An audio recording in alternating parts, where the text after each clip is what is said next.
नमस्कार, story card में आपका स्वागत है। दोस्तों, उड़ीसा के पुरी में हर साल निकलने वाली रथ यात्रा जितनी प्रसिद्ध है, उससे भी कहीं अधिक रोचक है यहाँ के मंदिर का इतिहास और उसमें भगवान जगन्नाथ के विराजने की कथा। आइए सुनते हैं।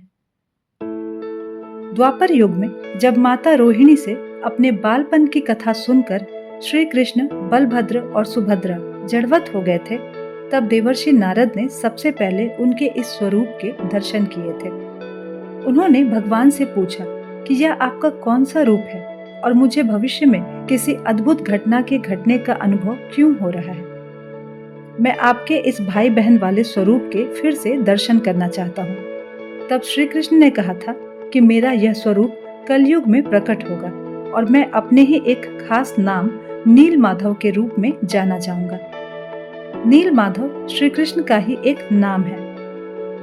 महाभारत के युद्ध समाप्ति के 55 वर्ष बाद द्वारिका में भी आपसी संघर्ष हुआ और सारा यदुवंश समाप्त हो गया। एक दिन श्री कृष्ण वन में लेटे हुए थे कि इसी दौरान एक बहेलिये ने उनके पांव में तीर मार दिया। श्री कृष्ण के इस धरा से जाते ही युग परिवर्तन हो गया और कलयुग की शुरुआत हुई। इसी कलयुग में तब के मालवा क्षेत्र में एक राजा था, इंद्रद्युम्न।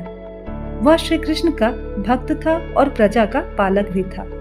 उसके राज्य में कोई कमी नहीं थी। राजा की पत्नी गुंडिचा भी राजा की तरह ही प्रजा पालक थी और उन्हें संतान जैसा ही स्नेह करती थी।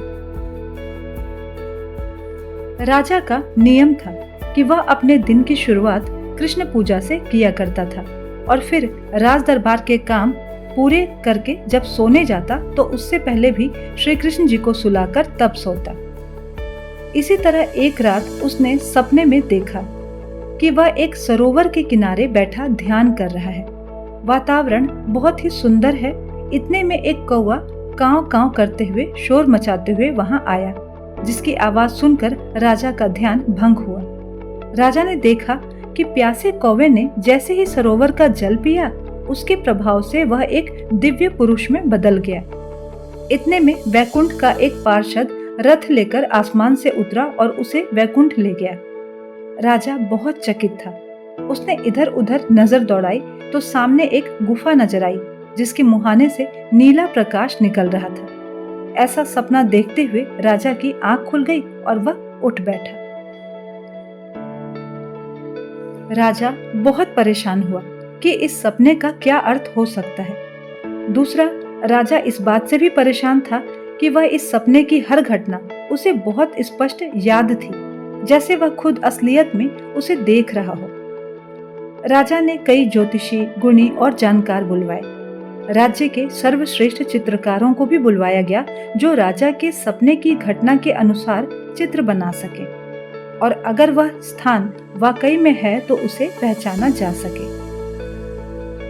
कई दिनों की खोजबीन और शोध के बाद एक ज्योतिषी ने कहा कि पुराणों में एक ऐसे स्थान का वर्णन है जहां दिव्य सरोवर है और पवित्र गुफा भी है। इसे नीलांजन क्षेत्र कहा जाता रहा है, लेकिन समय के साथ यह क्षेत्र भी विलुप्त हो चुका है। हो सकता है कि भगवान श्री कृष्ण आपको आदेश दे रहे हो कि उस क्षेत्र को खोजकर सबके सामने लाया जाए, ताकि सभी उसका लाभ ले सकें और लोक कल्याण हो सके। राजा को ज्योतिषी की बात सही लगी।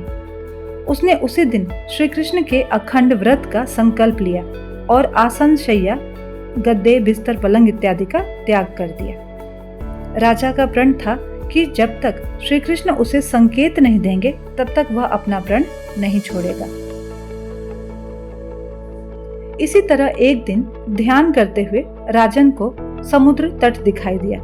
फिर अचानक उसकी लहरें ऊंची उठी और फिर जब शांत हुई तो वहां एक भव्य मंदिर दिखाई दिया। राजन को संकेत मिल गया था। अब उसे एक मंदिर का निर्माण कराना था। उसने इस बारे में अपने दरबार में सलाह ली और उचित तिथि को मंदिर बनना शुरू हो गया। पर यह क्या, जैसे ही मंदिर बनने का काम शुरू होता, समुद्र की तेज लहरें आकर सारा निर्माण ध्वस्त कर देती थी। ऐसा 1-2 बार नहीं बल्कि 6 बार हुआ।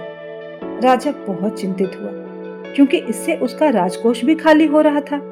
प्रण भी पूरा नहीं हो रहा था और प्रजा भी संकट में आ जाए ऐसी स्थिति बन रही थी। इसी संकट में एक दिन राजा ने देखा कि एक बंदर समुद्र तट पर अटखेलियां कर रहा था।